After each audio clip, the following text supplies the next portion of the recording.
അമ്മ മാതാവ് പ്രത്യക്ഷപ്പെട്ട ഇയാൾ തരയിൽ സാക്ഷ്യം പറയാൻ അവസരം നൽകിയതിന് അമ്മ മാതാവിനും തിരുക്കുമാരനും കോടാനുകൂടി നന്ദി പറയുന്നു. സാക്ഷ്യം പറയാൻ താമസിച്ചതിന് ക്ഷമ ചോദിക്കുകയും ചെയ്യുന്നു. എൻ്റെ പേര് ജിസ്ന, ഇതെൻ്റെ ഭർത്താവ് പ്രിയേഷ്. ഞങ്ങൾക്ക് 3 മക്കളാണ്. ഞങ്ങളുടെ സ്ഥലം വരാപ്പുഴ, എറണാകുളം ജില്ലയിലെ വരാപ്പുഴയാണ്. ഞാൻ 2022 10-ാം മാസമാണ് ഇവിടെ ഉടമ്പടി എടുക്കുന്നത്. കൃപാസനത്തിലെ കാര്യങ്ങൾ, സാക്ഷ്യങ്ങളും ധ്യാനങ്ങളും ഇവിടെ നടക്കുന്ന അത്ഭുതങ്ങളുമെല്ലാം ഹസ്ബൻഡിനോട് പറയുമ്പോൾ ഹസ്ബൻഡിന് അന്നൊന്നും വലിയ വിശ്വാസമുണ്ടായിരുന്നില്ല. അന്ന് ഗൾഫിലാണ് പുള്ളി ജോലി ചെയ്തിരുന്നത്. ഞാനിവിടെ വന്ന് ഉടമ്പടി എടുക്കുന്നതിലൊന്നും പുള്ളിക്ക് കുഴപ്പമൊന്നും ഉണ്ടായിരുന്നില്ല. പക്ഷേ ഇതിൽ വിശ്വാസം വളരെ കുറവായിരുന്നു. അപ്പോൾ എന്നോട് പറഞ്ഞു, നീ കുറച്ച് നാളുകൾക്കുള്ളിൽ ഇതെല്ലാം മാറ്റി പറയും, ഇതൊക്കെ ആദ്യത്തെ ഒരു ഇതിൽ തോന്നുന്നതാണെന്നാണ് അന്ന് പറഞ്ഞിരുന്നത്. അപ്പോൾ ഞാൻ മാതാവിനോട് പറഞ്ഞു, മാതാവേ, നീ വിചാരിച്ചാൽ മാത്രമേ ഹസ്ബൻഡിന് ഇതിൽ വിശ്വാസം വർദ്ധിക്കുകയുള്ളൂ. എന്നെക്കൊണ്ട് ഇനിയൊന്നും ചെയ്യാൻ സാധിക്കില്ല. നീ തന്നെ എന്താണെന്ന് വെച്ചാൽ ചെയ്യണമെന്ന് പറഞ്ഞു. അങ്ങനെ കുറച്ച് നാളുകൾക്കുള്ളിൽ തന്നെ ഞാൻ സാക്ഷ്യങ്ങളും ധ്യാനങ്ങളും എല്ലാം പുള്ളിക്ക് ഷെയർ ചെയ്യുമായിരുന്നു. അങ്ങനെ എന്തോ മാതാവിൻ്റെ അത്ഭുതത്താൽ കുറച്ച് നാളുകൾക്കുള്ളിൽ തന്നെ പുള്ളിക്ക് കൃപാസനത്തിൽ വലിയ വിശ്വാസം വന്നു തുടങ്ങി. ലീവിന് നാട്ടിൽ വന്നപ്പോൾ പുള്ളി ഇവിടെ വന്ന് ഉടമ്പടി എടുക്കുകയും ചെയ്തു. അങ്ങനെ കുറേ നാൾ മുന്നോട്ട് പോയി. ഞാൻ എൻ്റെ ഉടമ്പടി ആദ്യത്തെ പുതുക്കുകയും ചെയ്തു. ആ സമയത്താണ് ഞങ്ങൾക്കപ്പോൾ 3ാമതൊരു കുഞ്ഞിനെ കൂടി വേണമെന്ന് കുറേ നാളായി ആഗ്രഹമുണ്ടായിരുന്നു. എങ്കിലും അത് നടക്കുന്നുണ്ടായിരുന്നില്ല. അപ്പോൾ ഹസ്ബൻഡ് ഇവിടെ വന്ന് ഉടമ്പടി എടുത്തതിന് ശേഷം മാതാവിനോട് നിയോഗത്തിൽ വെച്ചില്ല എങ്കിലും ഞങ്ങൾക്കൊരു കുഞ്ഞിനെ കൂടി വേണമെന്ന് മാതാവിനോട് പറയുകയുണ്ടായിരുന്നു. കുറച്ച് നാളുകൾക്കുള്ളിൽ അത്ഭുതമെന്നോണം ഞങ്ങൾക്കൊരു കുഞ്ഞിനെ കൂടി ഞാൻ പ്രഗ്നൻ്റ് ആവുകയും ചെയ്തു. അങ്ങനെ മാസങ്ങൾ മുന്നോട്ട് പോയി, ഒരു കുഴപ്പവും ഉണ്ടായിരുന്നില്ല. 9ാം മാസത്തിൽ ഓപ്പറേഷൻ ചെയ്യാമെന്ന് ഡോക്ടർ പറഞ്ഞിരുന്നു. അതിനുവേണ്ടി ഞങ്ങൾ ഹോസ്പിറ്റലിൽ അഡ്മിറ്റായി. ആ രാത്രിയിലാണ് ഡോക്ടർ ഞങ്ങളോട് പറയുന്നത്, പ്ലേറ്റ്ലെറ്റ് കൗണ്ട് വളരെയധികം കുറവാണ്. 1.5 മുതൽ 4 ലക്ഷമാണ് നോർമൽ റേഞ്ച്. എൻ്റെ ഇത് 50,000-നും താഴെയായിരുന്നു. അപ്പോൾ ഈ ഒരവസ്ഥയിൽ ഒരു കാരണവശാലും നമ്മൾക്ക് ഓപ്പറേഷൻ ചെയ്യാൻ സാധിക്കില്ല. കാരണം ബ്ലീഡിങ് ഉണ്ടാവുകയാണെങ്കിൽ എന്തു തന്നെ വേണമെങ്കിലും സംഭവിക്കാം. ആൾ കോമ സ്റ്റേജിലായി പോകാം, ചലനമില്ലാത്ത അവസ്ഥയിലാകാം, ചിലപ്പോൾ മരണം വരെ സംഭവിക്കാം. അങ്ങനെ ഒരു അവസ്ഥ വന്നാൽ ഇവിടെ നമുക്കതിന് യാതൊരു സൗകര്യവുമില്ല. അതിനാൽ നിങ്ങൾ രാജഗിരിയിലേക്കോ അല്ലെങ്കിൽ കളമശ്ശേരി മെഡിക്കൽ കോളേജിലേക്കോ പോകണമെന്നാണ് ഡോക്ടർ പറഞ്ഞത്. അങ്ങനെ ഞങ്ങൾ അവിടെ നിന്നും കളമശ്ശേരി മെഡിക്കൽ കോളേജിലേക്ക് പോയി. അവിടെ ചെന്നപ്പോൾ അവിടുത്തെ ഡോക്ടർമാരും ഇതേ അഭിപ്രായം തന്നെയാണ് പറഞ്ഞത്. അവരും പറയുന്നത്, നിങ്ങളുടെ സ്വന്തം റിസ്കിൽ മാത്രമേ ഞങ്ങൾ ഓപ്പറേഷൻ ചെയ്യുകയുള്ളൂ, വേറെ ഒന്നും തന്നെ ഞങ്ങൾക്ക് ചെയ്യാൻ പറ്റില്ല എന്ന് പറഞ്ഞു. അപ്പോൾ ആ സമയത്ത് ഞാൻ ഉടമ്പടിയിലല്ലായിരുന്നു. പ്രഗ്നൻ്റ് ആയതിനു ശേഷം ഞാൻ ഉടമ്പടി പുതുക്കിയിട്ടുണ്ടായിരുന്നില്ല. എന്നാൽ ഹസ്ബൻഡിൻ്റെ ഉടമ്പടിയിൽ ഞങ്ങൾ മുന്നോട്ട് പോയിക്കൊണ്ടിരുന്നു. പ്രേക്ഷിത പ്രവർത്തനവും കാരുണ്യ പ്രവർത്തനങ്ങളും എല്ലാം ചെയ്തുകൊണ്ടിരുന്നു. അപ്പോൾ ഡോക്ടർമാർ ഇങ്ങനെ പറഞ്ഞപ്പോൾ ഞങ്ങൾക്ക് യാതൊരു പേടിയോ ഒന്നും തന്നെ തോന്നിയില്ല. എല്ലാം മാതാവിൽ അർപ്പിച്ചുകൊണ്ട് ഞങ്ങൾ എന്തിനും തയ്യാറാണെന്ന് എഴുതി കൊടുത്തു. അങ്ങനെ പിറ്റേ ദിവസം അവിടെ ഓപ്പറേഷൻ ചെയ്തു. ഡോക്ടർമാർക്കും സ്റ്റാഫുകൾക്കുമെല്ലാം വളരെയധികം അവർക്കായിരുന്നു ടെൻഷൻ ഞങ്ങളെക്കാളും. എന്തെങ്കിലും സംഭവിക്കുമോ എന്ന്. പക്ഷേ ഞങ്ങൾ രണ്ടുപേരും യാതൊരു ടെൻഷനും ഇല്ലാത്ത അവസ്ഥയിലായിരുന്നു. എന്ത് സംഭവിച്ചാലും അത് ദൈവത്തിൻ്റെ ഇഷ്ടം എന്നുള്ള ഒരു വിശ്വാസം ഞങ്ങളിൽ 2 പേർക്കും ഉണ്ടായിരുന്നു. ആ നേർച്ച വസ്തുക്കൾ ഉപയോഗിച്ച് ഞങ്ങൾ പ്രാർത്ഥിച്ചുകൊണ്ടിരുന്നു. ഉപ്പും ഉപയോഗിച്ചിരുന്നു, തൈലവും എല്ലാം എല്ലാ ദിവസവും ഉപയോഗിച്ചിരുന്നു. ക്രിട്ടിക്കൽ സ്റ്റേജിൽ ആയിരുന്ന ആ സമയങ്ങളിലെല്ലാം നേർച്ച വസ്തുക്കൾ ഉപയോഗിച്ച് ഞങ്ങൾ പ്രാർത്ഥിച്ചുകൊണ്ടിരുന്നു. ജപമാലയും പ്രാർത്ഥനകളും എല്ലാം മുറുകെ പിടിച്ച് ഞങ്ങൾ ആ നിമിഷങ്ങളിലെല്ലാം പ്രാർത്ഥിച്ചുകൊണ്ടിരുന്നു. അങ്ങനെ യാതൊരു കുഴപ്പവും കൂടാതെ ഓപ്പറേഷൻ നടക്കുകയും ഞങ്ങൾക്കൊരു പെൺകുഞ്ഞിനെ നൽകി മാതാവും തിരുക്കുമാരനും അനുഗ്രഹിക്കുകയും ചെയ്തു. എന്നാൽ പിന്നീടുള്ള ദിവസങ്ങളിലും പ്ലേറ്റ്ലെറ്റ് കൗണ്ടിൽ യാതൊരു വ്യത്യാസവുമില്ല. അപ്പോൾ ഡോക്ടർ ഞങ്ങളോട് പറഞ്ഞു, ഹെമറ്റോളജി ഡിപ്പാർട്ട്മെൻറ്റിലെ ഡോക്ടറെ കാണണം, വേറെ ഏതെങ്കിലും രോഗമായിരിക്കാൻ ചാൻസ് ഉണ്ടെന്ന് പറഞ്ഞു. അങ്ങനെ ഞങ്ങൾ ആ ഡോക്ടറെയും കണ്ടു. അപ്പോഴാണ് മാതാവിൻ്റെ ഒരു അത്ഭുതം എന്നോണം അവിടുത്തെ ടെസ്റ്റിൽ പ്ലേറ്റ്ലെറ്റ് കൗണ്ടിന് യാതൊരു കുഴപ്പവുമില്ല, നോർമൽ റേഞ്ചിലാണത്. അതിന് കാരണം ഉണ്ടായിരുന്നത് എൻ്റെ ട്യൂബിൽ ഒട്ടിപ്പിടിച്ച നിലയിലായിരുന്നു ആ പ്ലേറ്റ്ലെറ്റ് കൗണ്ട്. ആദ്യം നോക്കുമ്പോഴെല്ലാം അതായിരുന്നു അത് കുറവ് കണ്ടിരുന്നതെന്നാണ് അമൃത ഹോസ്പിറ്റലിലെ ഡോക്ടർ അവിടെ നടത്തിയ ടെസ്റ്റിൽ പറഞ്ഞത്. അപ്പോൾ ഞങ്ങൾക്ക് വളരെ അത്ഭുതമായി. കാരണം മാതാവിൻ്റെ അതായത് അച്ഛൻ പറയുന്നത് പോലെ not by merit but by grace എന്ന ഒരു ഇത് ഞങ്ങൾക്ക് ആ വിശ്വാസം ഞങ്ങളിൽ വർദ്ധിക്കാൻ വേണ്ടി ആ സമയത്ത് ഓപ്പറേഷൻ്റെ സമയത്ത് അവിടെ പ്ലേറ്റ്ലെറ്റ് കൗണ്ട് കുറവായി മാതാവ് കാണിച്ചതാണെന്ന കാര്യം ഞങ്ങൾക്ക് ബോധ്യമായി. അങ്ങനെ ഞങ്ങൾ യാതൊരു കുഴപ്പവുമില്ലാതെ വീട്ടിലേക്ക് പോന്നു. അങ്ങനെ ഞങ്ങൾക്ക് ഹസ്ബൻഡിനോ ആണെങ്കിലും കൃപാസന മാതാവിൽ വളരെയധികം വിശ്വാസം വർദ്ധിച്ചു. അതുപോലെ തന്നെ ഇതുപോലെ ചെറിയ ചെറിയ അനുഗ്രഹങ്ങൾ ഞങ്ങളുടെ ജീവിതത്തിൽ ഒരുപാടുണ്ടായിട്ടുണ്ട്. ഇതാണ് ഞങ്ങൾക്ക് കിട്ടിയ ഏറ്റവും വലിയ സാക്ഷ്യം. ഹസ്ബൻഡിന് ലഭിച്ച ജീവിതത്തിൽ, അതായത് വിശ്വാസത്തിൽ ലഭിച്ച വർധനവിനെ പറ്റി ഹസ്ബൻഡ് തന്നെ പറയുന്നതാണ്. പരിശുദ്ധ അമ്മയ്ക്കും തിരുക്കുമാരനും ഞാൻ ഈ കുടുംബത്തോടുകൂടി ഇവിടെ വന്ന് നിൽക്കണതിന് കോടി നന്ദി പറയുകയാണ്. ഞാൻ ആദ്യം നിങ്ങളോട് എന്നെ പരിചയപ്പെടുത്തുന്നത് സുഭാഷിതങ്ങൾ 6-ാം അധ്യായം 16 മുതൽ 19 വരെ വാക്യങ്ങൾ. കർത്താവിന് ഇഷ്ടപ്പെടാത്ത 6 കാര്യങ്ങളിൽ 7-ാമതൊന്നു കൂടി: ഗർവ് കലർന്ന കണ്ണ്, വ്യാജം പറയുന്ന നാവ്, ദുഷ്കൃത്യങ്ങൾക്ക് നനയ്ക്കുന്ന ഹൃദയം, സഹോദരർക്കിടയിൽ ഭിന്നത വിതയ്ക്കുന്നവൻ, തിന്മയിലേക്ക് പായുന്ന പാദങ്ങൾ. ഈ വചനമാണ് എന്നെ ശരിക്കും മനസ്സിലാക്കിയത്. എൻ്റെ ഫാമിലിയിൽ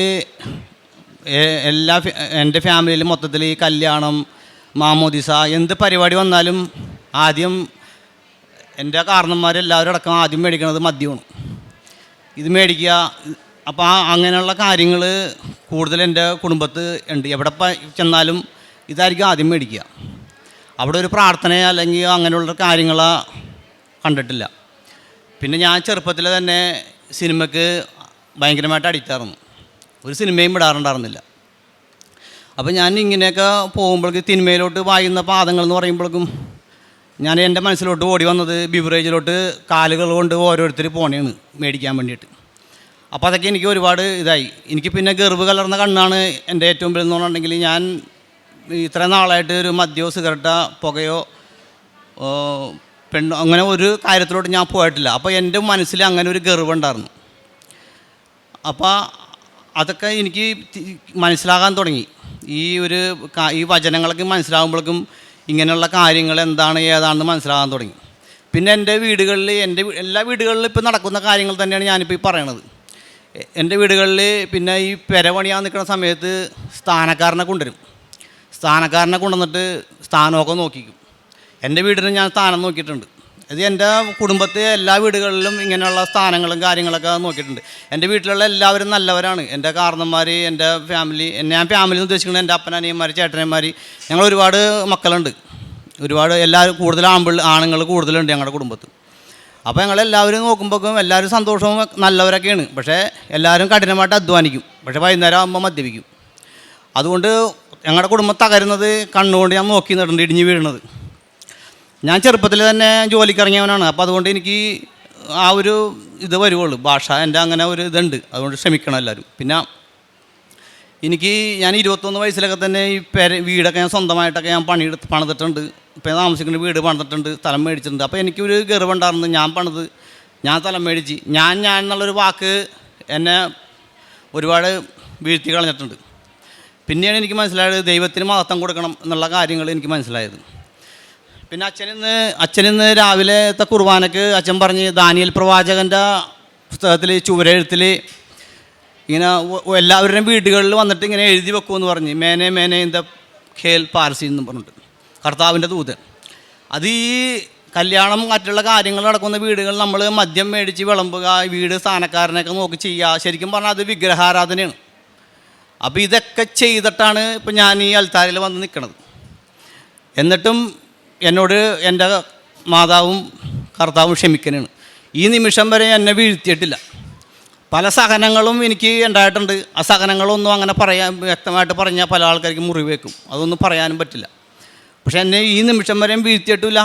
എനിക്ക് ഒരു കുടുംബം തന്ന് കർത്താവ് അനുഗ്രഹിച്ച് എൻ്റെ കുടുംബം യാതൊരു കുഴപ്പങ്ങളില്ലാണ്ട് അതിഭംഗിയായിട്ട് പോകണമുണ്ട്. അപ്പോൾ എനിക്ക് പിന്നെ ഞാനിപ്പോൾ ഈ എന്ത് സിനിമ ആദ്യം ഇറങ്ങിയാലും പോയി കാണുന്നൊരു ഇതായിരുന്നു. ഇപ്പോൾ എനിക്ക് സിനിമ എന്താണെന്ന് പോലും അറിയില്ല. പിന്നെ എൻ്റെ വീടുകളിൽ ചാനൽ തന്നെ ഇപ്പോൾ ഞാൻ അങ്ങനെ അധികം ചെയ്യാറില്ല. ഇപ്പോൾ USB-ക്കകത്ത് പ്രഘോഷണങ്ങൾ ഡാനിയൽ പൂവണത്തിങ്കൽ അച്ഛൻ്റെ, ജോസഫ് അച്ഛൻ്റെ ഒക്കെ പ്രഘോഷണങ്ങളൊക്കെ USB-ൽ ചെയ്തിട്ട് TV-യിൽ കുത്തി വെച്ചേക്കും. TV ആദ്യം ഓണാക്കിയാൽ വന്നത് വചനമാണ്. അപ്പോൾ അത് എപ്പോഴും ഇങ്ങനെ കാണാൻ തുടങ്ങി. പിന്നെ എനിക്ക് കിട്ടിയ ഏറ്റവും വലിയൊരു അനുഗ്രഹം വെച്ചാണെങ്കിൽ ഇപ്പോൾ ഒരു കുർബാന രാവിലെ മുടക്കാറില്ല. എല്ലാ ദിവസവും രാവിലത്തെ കുർബാനക്ക് പോകാറുണ്ട്. കുർബാനക്ക് പോകുമ്പോൾ എനിക്ക് കുർബാന എന്താണെന്ന് ഇപ്പോൾ മനസ്സിലായി തുടങ്ങിയിട്ടുണ്ട്. കുർബാനയ്ക്ക് ഫ്രണ്ടിൽ പോയി നിന്ന് കഴിയുമ്പോഴേക്കും അൽത്താരയിലിട്ട് നോക്കി നിൽക്കുമ്പോഴേക്കും ആ കുർബാനയുടെ ഒരു എഫക്റ്റ് മനസ്സിലോട്ട് ഇങ്ങനെ പയ്യെ എനിക്ക് കയറി തുടങ്ങിയിട്ടുണ്ട്. ഞാൻ എനിക്ക് 45 വയസ്സായിട്ടുണ്ട്. ഞാൻ 5 വർഷമായിട്ടുള്ള ദൈവത്തിലോട്ട് അടുക്കാൻ തുടങ്ങിയിട്ടുണ്ട്. 40 വർഷം അടിമത്തത്തിൽ കിടന്നവനാണ് ഞാൻ. എന്നെപ്പോലെ ഒരുപാട് പേര്, എൻ്റെ കുടുംബ സഹോദരങ്ങൾ, ഇവിടെ ഇരിക്കുന്ന ഒരുപാട് പേരുകളൊക്കെ ഇത് അടിമത്തത്തിൽ കിടക്കേണ്ടത്. ഇതിൽ നിന്ന് മാറണമെങ്കിൽ ഈ ബൈബിൾ ഇങ്ങനെ ചേർത്ത് പിടിച്ചിട്ട് ബൈബിൾ ഇങ്ങനെ മനസ്സിലാകണം. വായിച്ചാൽ അത് നമുക്ക് മനസ്സിലാവില്ല.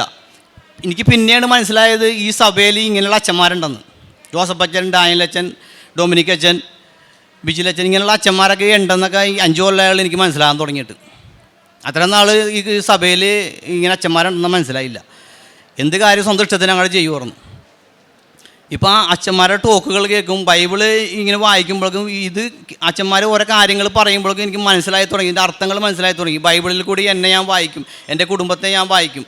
അങ്ങനെയുള്ള കാര്യങ്ങൾ എനിക്ക് വായിക്കാൻ തുടങ്ങി കഴിഞ്ഞപ്പോഴേക്കും ഒരു പ്രത്യേകമായിട്ടുള്ളൊരു ഒരു ഒരു ലഹരി ഇപ്പം എനിക്ക് കിട്ടി തുടങ്ങിയിട്ടുണ്ട്. പിന്നെ എൻ്റെ കടങ്ങൾ, നല്ല കടമുണ്ടായിരുന്നു എനിക്ക്, പക്ഷേ ഒരുമാതിരി എൻ്റെ കടങ്ങളൊക്കെ തീർന്നു. അതെങ്ങനെയാണ് തീരണമെന്ന് എനിക്കറിയണില്ല. അത് നല്ല സ്മൂത്തായിട്ട് തീരണമുണ്ട്. ഇപ്പോൾ ഒരു കുഴപ്പമില്ലാണ്ട് എൻ്റെ കുടുംബം ഭംഗിയായിട്ട് പോകണമുണ്ട്. ഇങ്ങനെയൊക്കെയാണ് എൻ്റെ കുറേ അനുഭവങ്ങൾ. പിന്നെ എനിക്ക് എന്ന് പറഞ്ഞാൽ പെട്ടെന്ന് അങ്ങോട്ട് ദേഷ്യം വരും.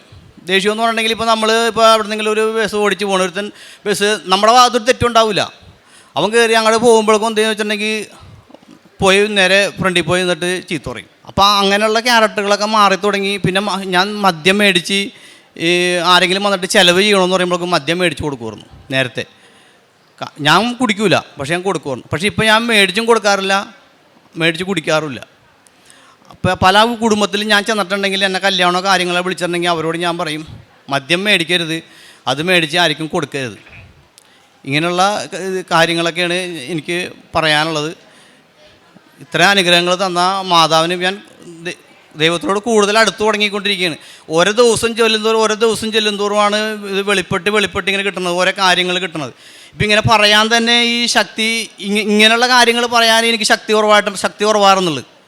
പുറത്ത് ആരോടെങ്കിലും സംസാരിക്കാൻ എനിക്ക് ശക്തിക്ക് കുറവൊന്നും ഉണ്ടായിരുന്നില്ല. പക്ഷേ ഇപ്പോൾ ഈ ആൽത്താരയിൽ വന്നിരുന്ന് ഇങ്ങനെ പറയാൻ ഇപ്പോൾ എനിക്ക് മാതാവും ദൈവവും എനിക്ക് ശക്തി തന്നു തുടങ്ങി. എൻ്റെ കുടുംബം നോക്കണത് ഇപ്പോൾ ഞാനല്ല, മാതാവും ദൈവവും കൂടിയാണ് നോക്കണത്. ഞാൻ എൻ്റെ മക്കളെ, കുടുംബത്തിനെയും ദൈവത്തിന് സമർപ്പിച്ചുകൊണ്ട്, അമ്മ മാതാവിന് സമർപ്പിച്ചുകൊണ്ട് എല്ലാ കൃപക്കും നന്ദി പറയണേ. സങ്കീർത്തനങ്ങൾ 40-ാം അധ്യായം 5-ാം തിരുവചനം. ദൈവമായ അവിടുന്ന് എത്ര അത്ഭുതങ്ങൾ ഞങ്ങൾക്ക് വേണ്ടി പ്രവർത്തിച്ചു. ഞങ്ങളുടെ കാര്യത്തിൽ അവിടുന്ന് എത്ര ശ്രദ്ധാലുവായിരുന്നു. അങ്ങയ്ക്ക് തുല്യനായി ആരുമില്ല. ഞാൻ അവയെ വിവരിക്കുവാനും പ്രഘോഷിക്കുവാനും തുനിഞ്ഞാൽ അവ അസംഖ്യമാണല്ലോ. പ്രിയേഷ് എന്ന ഈ മകനും ഭാര്യ ജിസ്നയും കൃപാസനം അമ്മമാതാവിൻ്റെ തിരുനടയിൽ ഉടമ്പടിയെടുത്ത് ജീവിച്ചതിലൂടെ ലഭിച്ച നവീകരണ അനുഭവങ്ങളെയാണ് ഈ അൾത്താരയിൽ പങ്കുവച്ചത്. ഭൗതികമായി അവർക്ക് ലഭിച്ച നേട്ടം, മൂന്നാമതൊരു കുഞ്ഞിനെ ആഗ്രഹിച്ചപ്പോൾ ഏറെ നാളായി ആഗ്രഹിച്ച് നടക്കാതിരുന്ന ഒരു കുഞ്ഞിനെ അമ്മ മാതാവിൻ്റെ സംരക്ഷണയാൽ ഗർഭവതിയാകുവാൻ സഹായിച്ചു.